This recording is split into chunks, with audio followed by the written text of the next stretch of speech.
What's up guys, it's me Jeremy.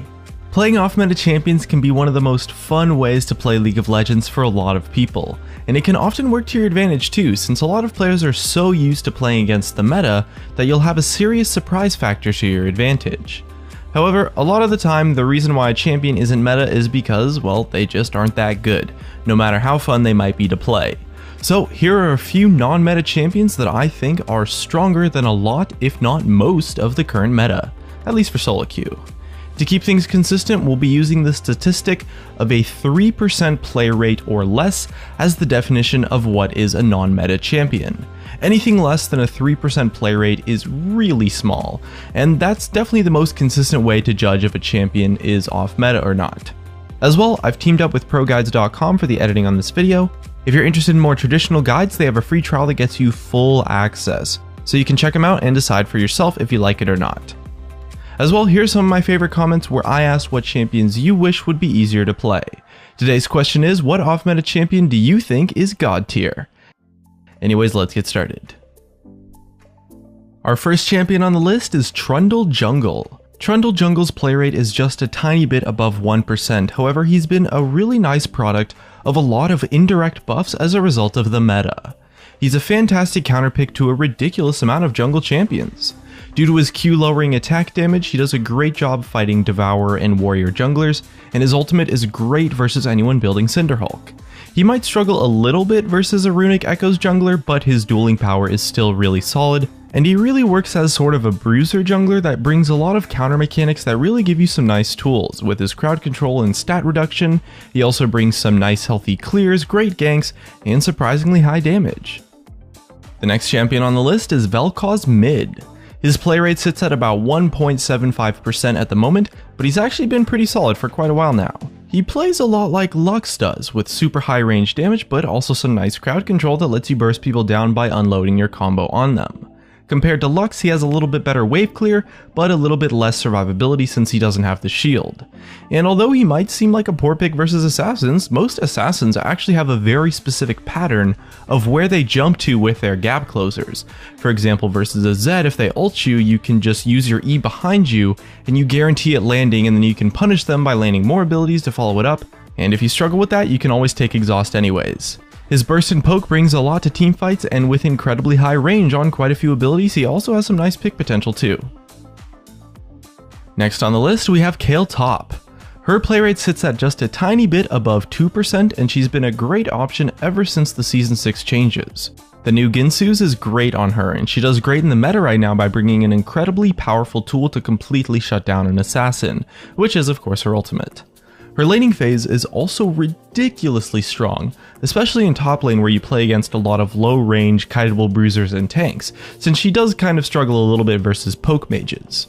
With her ultimate, you can tower dive people over and over again in lane, and her utility and damage in teamfights is just awesome. She's a great split pusher too, since her ultimate guarantees a 1v1 victory versus almost anyone, and she has solid wave clear.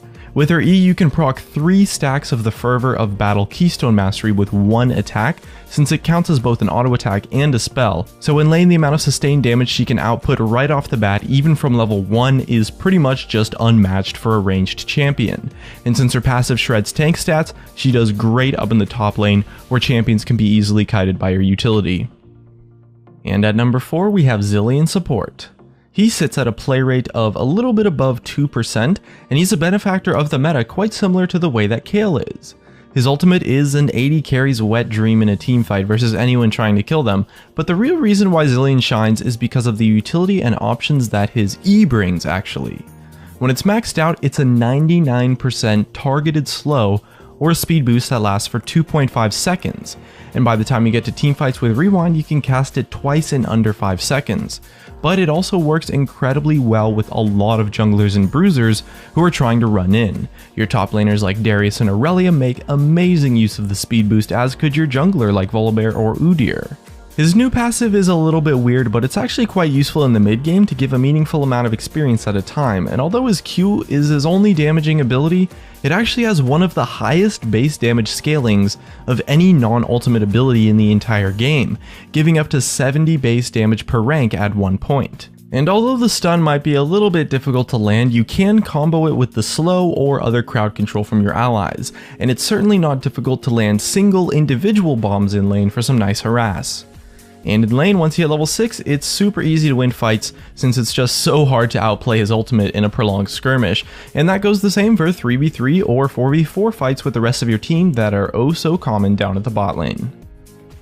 Next up, we have Twitch AD Carry. He sits at a play rate of just under 3%, but I've always really been a fan of Twitch. Stealth is a super powerful mechanic and allows you to pick up some kills that you would otherwise never be able to get on any other AD carry by stealthing in on someone and picking them off. Although some people might play around stealth such as Akali's or Vayne's reasonably well, Twitch's stealth is a lot more unpredictable and harder to see coming, especially if you're making use of it as an initiation to assassinate a target. He also has 2 inherent steroids in his kit, as well as area of effect damage, a slow, and a tiny bit of burst with Expunge that wraps together to bring you a really awesome AD carry. Another great off-meta champion right now is Galio mid. He currently sits at a play rate of just above 0.5%, and it was kind of interesting to me when I realized how good he actually was. My initial thoughts on him were like, oh, it's an assassin meta, and Galio's kind of like an anti-mage champion, so he probably just sucks in this meta, right? Well, that's not actually entirely the case when you take a look at what his ultimate tries to do. Versus a mage champion like Lux, for example, Orianna, etc., they tend to have really high ranges, but also really good disengage. So actually walking up and getting in range to ult them is almost impossible unless you have flash up, and even then you're still open to being outplayed. However, versus an assassin like Talon or Zed, if they ever try to do anything to you, they put themselves in a position to be ulted by getting into melee range, in which case you can land the rest of your abilities as well as stopping their combo. And his base damage scaling is just so insane. His Q gets 55 damage per rank, and his E gets 45 damage per rank, that you can oftentimes just build full-on tank items if you want, and his W makes him really difficult to burst down with those extra tank stats, and he still does great versus mages because you can always just stack heavy magic resistance. In teamfights, landing your ultimate on 2 or 3 people is game changing, and when you have flash up, you can make some incredible plays. His wave clear is fantastic, which he can use to exploit versus a lot of matchups in lane, and his kill pressure is not that bad either. All you really need to do is land 1 or 2 abilities and then you can burst them down with a full combo with your ultimate. His ultimate's just such an insane tool, and the rest of his kit is so good that you really shouldn't overestimate how important it is to make use of his passive. It's nice to have, but it's really not needed at all since his base damage is already good enough that you actually have a lot more options in your build path than you might think. The biggest problem with Galio is just the cooldown of his ultimate is really long, and he does have a pretty heavy reliance on flash in teamfights, so you have to be careful not to misuse those crucial tools or you'll get punished pretty heavily, but other than that, he's a really awesome pick. And last but certainly not least, we have Skarner Jungle, who currently sits at a play rate of a quarter over 1%. Although he was hurt a tiny bit by the Frozen Fist nerf, it doesn't change how Skarner is an incredible jack-of-all-trades tank that brings solid ganks, decent damage, and the incredible tool of his ultimate. Whether you're using it to stop an assassin or flashing in to pick off a carry, his ultimate just puts in a ridiculous amount of work and gives him so much more playmaking potential than a lot of other junglers. And as long as you have those little points capped, his dueling in the jungle can be really solid, as are his clears, since he's never really going to be running out of mana. If you ever get in a fight in the jungle, his passive gives him such a ridiculous amount of attack speed, and with the mana it gives you so much more damage since you can just constantly spam his Q over and over again with a cooldown reset. His E is a great ability for ganks, of course, since it slows before proccing the stun, giving you time to get in range if you need it, and allows you to get multiple stuns off in teamfights. And with all of his cooldown resets, his damage is pretty nice, and he's super tanky with great crowd control. And his ultimate is just such an amazing tool that you can use to carry games, that it's not hard to see why Skarner's a great option. And that wraps up the list. If you enjoyed the video, hit that like button, and if you didn't hit the dislike, subscribe if you want. Thanks for watching, and I'll see you guys next time.